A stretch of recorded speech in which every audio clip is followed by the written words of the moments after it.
Welcome everyone to the Gavel. I'm Terry Ikumi. Now, when the National Assembly resumes sitting on the 19th of this month, it is likely that the 2025 budget will be presented to federal lawmakers the same week by the President, following the approval by the Federal Executive Council. Now, there are concerns, however, on the time available to the various committees to thoroughly scrutinize the budget before the year ends, considering that we have less than 45 days left. Also because the approved 47.9 trillion naira budget proposal by FEC is almost double the 2024 budget. Well, let's see how that unfolds. Now, we turn our attention to the calls for a parliamentary system of government. While the National Assembly continues the process of constitutional amendments and then the calls for constitution change entirely, some federal lawmakers are pushing for a change in Nigeria's system of government. So take a listen to the various views advanced at a national dialogue organized by the Parliamentary System Support Group of the House of Representatives. While the National Assembly continues the process of constitution amendment amid calls for a constitution change, some federal lawmakers are pushing for a change in Nigeria's system of government. The Parliamentary System Support Group of the National Assembly has convened a national dialogue for a homegrown parliamentary system. Each election year, we invest our hopes and dreams into a system expected to uplift our people, only to find ourselves repeating the same wish after every cycle of 4 challenging years. Instead of a government that works for the people, we end up seeing the one that serves the public officials, and also a government that grows fat on bloated overhead, delivering scant dividends of democracy to its citizens. Clearly, we need an alternative. The event is chaired by the leader of the Elders Forum of a Socio-Cultural Group, Arewa Consultative Forum, with a keynote address from former lawmaker Dr. Usman Bugaji. Every country in the world today claims democracy. America claims democracy. China claims democracy. Most countries claim democracy. So democracy must have multiple meanings, flexible meanings, and so on. So it's right for us here to ask, what kind of democracy do you want to have? And it's also right to insist that we can have a homegrown democracy, and our children who are versed at a lot of things should be able to do so. I like the idea of the homegrown effort. This is a very key word, because if you borrow a system that has been nurtured in entirely a different history, social, cultural environment, it will not work for you. You're supposed to work your own system. If we keep borrowing and borrowing and borrowing, will become enslaved by ideas and systems that do not quite fit and solve our own problems. The event breaks into panel sessions as submissions from the panelists suggest that the presidential system of government has not worked for Nigeria. If you go on believing that a man, a person, no matter how beautiful, no matter how good, who have the capacity to go out around 20 million people all alone, without checks, we are joking. So, by that consideration alone, I am opposed to executive system of government. I believe a collective arrangement, which parliamentary system guarantees, is best for a nation like Nigeria, if indeed we are committed to advancing the interests of the large population and mass of our people. At the end of the day, everything the National Assembly has done, it will be handed over to a committee of 7, they call them people of impeachable character. I don't know where we can assemble these angels in the context of Nigeria. And then their determination is final. It cannot even be queried by the National Assembly or any court in Nigeria. And then these 7 people of impeccable characters are appointed by the Chief Justice of the Federation, who himself is an appointee of the president. How do you make this thing real, this impeachment of a thing? Any system that we will build that will not make the people in power fear the people, but the people instead will be afraid of those in power, It's an imperial democracy. It will never work. It will never produce any result. We must look at our peculiar attitude of Nigerians and begin to bring administration, governments, and laws that will suit our peculiar circumstance and condition. The current constitution we have will not help us. Amendment in bits might not also be the solution. There is need for a holistic change. And that change is to look at our condition, our circumstance, and commence with a homegrown system of government. If we had practiced this system that we adopted, the way it's supposed to be practiced, then every Nigerian would have sense of belonging. If you organize, if it's a federal system, and you recognize the federating units, and reduce power from the federal and go down to the federating units, then everybody would have sense of belonging. However, religious leaders present believe in an improvement on the presidential system which Nigeria currently operates. They said today that the best form of government is democracy, and we have opted for that. So if we have opted for that, we must do it well. If our system is running badly, what is the position of religious communities and leaders in this mess in which we are? We know that we failed an election, and we are not ready to accept the outcome of the election.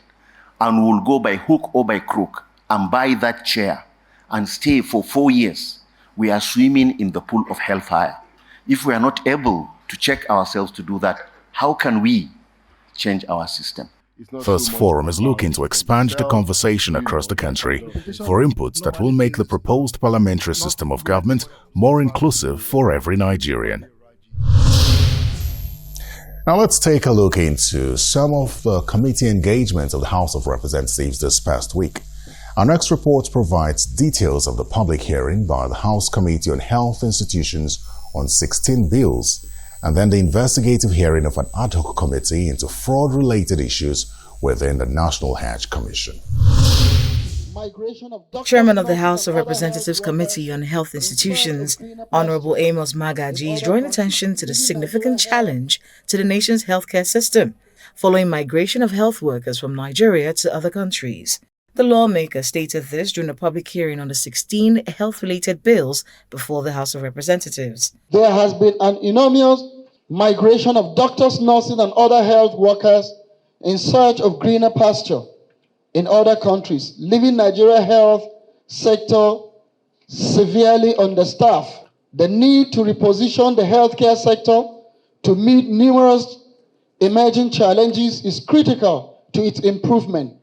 To succeed in this era, a system that is well invested on human resource and medical intelligence as the bedrock of the healthcare sector is required. Meanwhile, the Minister of Health, represented by a director in the ministry, Dr. Jimoh Olawale Salahuddin, warned against duplication of health institutions across the country, saying it would be counterproductive to duplicate efforts, especially in this era of scarce resources. The establishment of the college will further boost economic activities of the area where it is sited.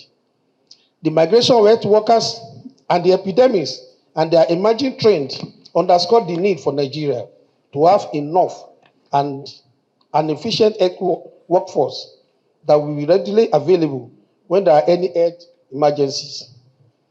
This is the observation of the ministry and our position. The Federal Ministry of Health has no objection to the establishment of the proposed federal tertiary health institutions. However, this should be based on merit. Government must pay serious attention to the concept of PPP in running public health service facilities as a way of improving funding and quality of care. Federal tertiary institutions shall be encouraged to, within the prescription of relevant extant law, operate PPP in provision of healthcare services and programs. In the meantime, the National Hajj Commission of Nigeria, NACON, is accused of failing to properly account for how the 90 billion naira subsidy paid by the federal government for the 2024 Hajj exercise was spent. This was at a hearing organized by the Ad Hoc Committee of the House of Representatives, probing the NACON and the Federal Capital Territory Administration Muslim Pilgrims Welfare Board in Abuja. NACON's Commissioner of Operations, Olarewaju Elegusi, said he was aware that subsidy was paid, but was unable to tell the committee how the money was disbursed. How come you are giving subsidy, full subsidy, half subsidy, and some pilgrims no subsidy, and they are all Nigerians? But it's not for... We must improve. Excuse me, sir. Excuse me, sir. We are speaking for an average Nigerian who will save money for 5 years, and yet she will go to Saudi and you mess him up. You mess them up. Because of simple things to do, be disciplined and do the right thing and close your eyes. You must not bring enterprise in what people spent their life poaching to invest on. But we'll get to NACON.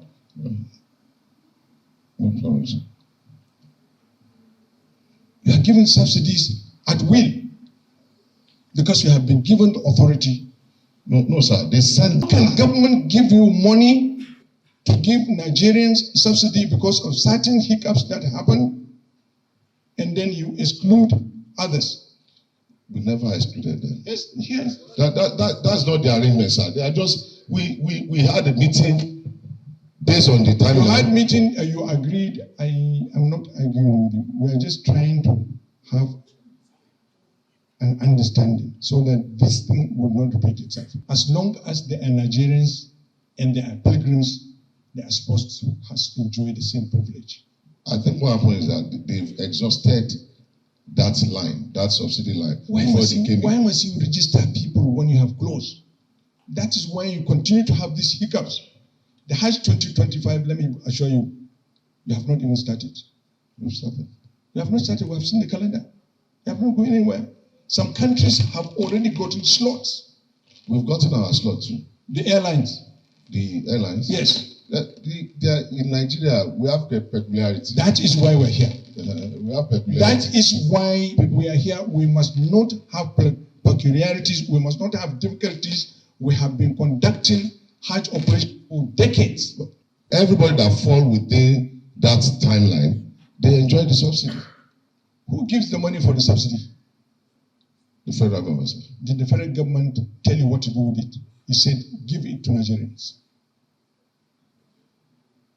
We give it to Nigerians, sir. No.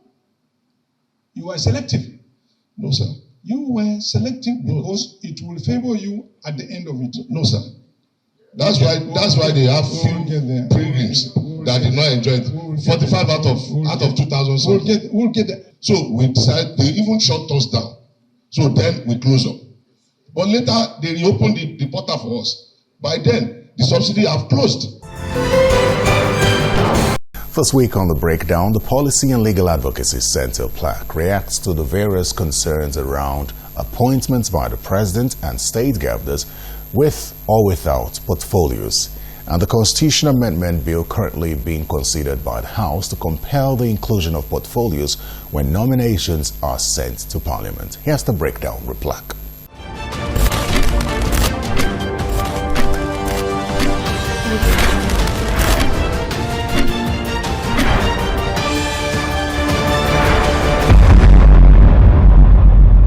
I think that the proposal to have the president assign portfolios to ministerial nominees is important in order to interrogate the quality and the qualifications of persons being appointed as ministers.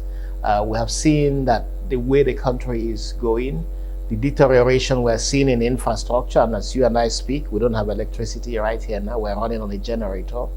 The interrogation of the qualifications of ministers becomes really important. And where ministers fail after they have been sworn in to deliver, the president needs to know that it is his own personal failure in who he has chosen and in the portfolios he has assigned to them. I think that if the National Assembly has cleared a person for a ministerial position and the president needs to reassign them, it would seem to me that it may not need to go back to the National Assembly for reconfirmation. But I think that that first nomination needs to be confirmed with portfolios assigned to the specific minister. Because as we speak, there are several ministers in this administration who have not delivered, and whom the president has not explained why they continue to retain ministers that have not delivered on expectations. The powers to appoint ministers is in the Constitution. The powers to appoint commissioners is also in the Constitution. But it would seem to me that the State House of Assembly could actually pass a law saying that deriving from their powers to confirm commissioners as given under the Constitution, that they would make the same demand as the center would make if the center was to also insist that ministerial or commissionership nominees be assigned with portfolios. I think that when you have people assigned portfolios to positions that they have little knowledge about, unless they have had practical experience with it, they may not be able to deliver on those portfolios. But again, sometimes it's not even that they went to school to read the particular portfolio assigned to them, but that they have basic qualifications necessary to be a minister, including education, including the temperament that is required, and really looking at their own records as well. Is there some question, as you see sometimes, is there anyone who has any objection to this happening, and otherwise you should keep quiet forever? So if there are people who have objections to ministerial nominees, if there are people who have particular complaints, they can bring it up. But I think that it's even in the interest of a president or a governor to know what portfolios they have and who they want to assign to it before they seek confirmation. I've noted in this country that we have a situation where the president, for instance, asks governors to nominate persons to him to be ministers. What is the basis of that? Why, unless you as president have no skills yourself in identifying qualified persons, it makes no sense that you who has been elected, you who has the ultimate responsibility, you on whose desk the buck stops, is asking people to send nominees for helping you to do the work for which you have been elected as a favor to them. The ultimate person that takes responsibility is the appointer, which is the president or the governor. And if that person fails, as we have seen several ministers fail and yet are being kept in office, it is you, the president, that takes responsibility for it, not the person who nominated him or the interest that you think the person is representing, unless you really are not genuinely interested in governing the people well. I think the Constitution is quite clear in saying that you could have, you should have ministers representing as wide a number of states as possible. And if you decide to call someone a minister of state, it doesn't seem to me that it violates the Constitution. You could in fact have more than 38 or 36 ministers.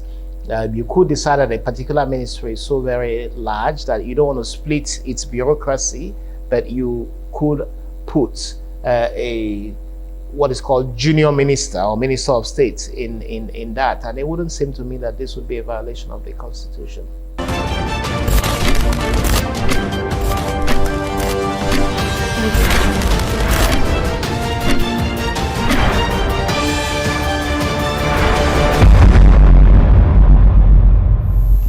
Honorable Kolawole Davison represents Idosi Mobile Lejeme Federal Constituency of Ekiti State in the House of Representatives. He is our feature this week on Constituency Focus.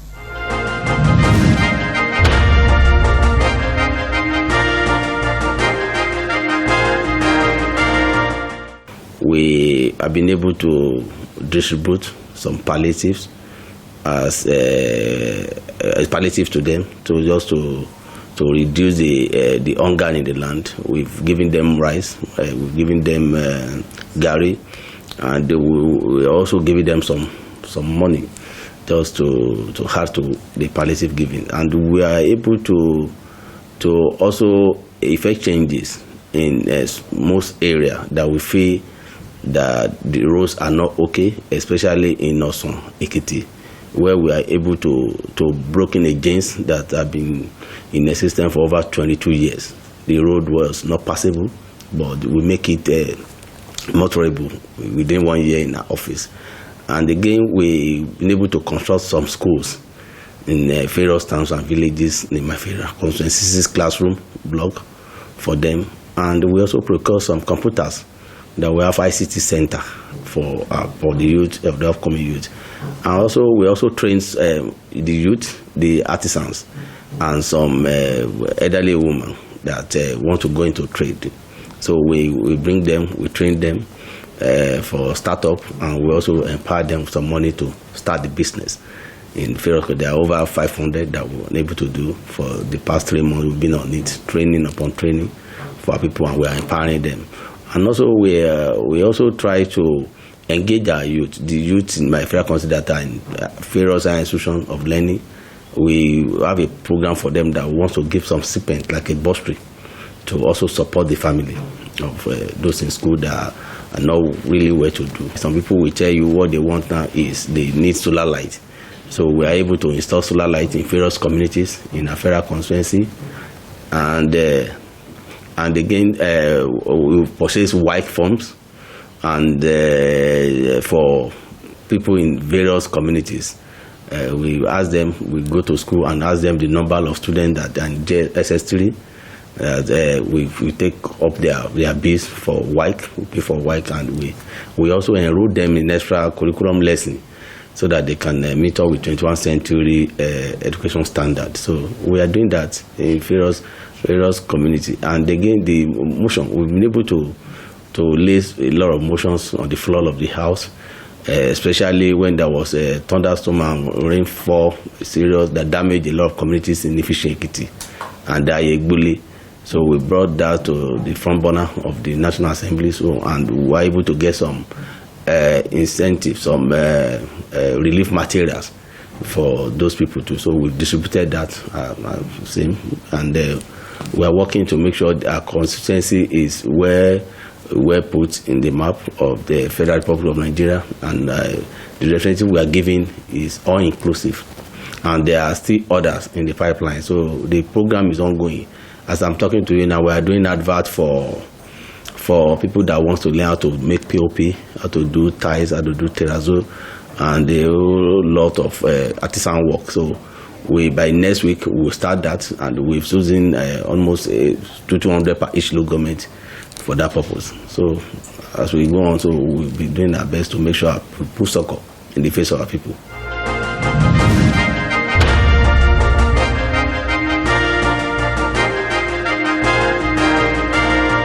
And that's all the time we have on the Gavel this week. Remember to send feedback to the Gavel at channelstv.com. I'm Terry Ikumi. Goodbye.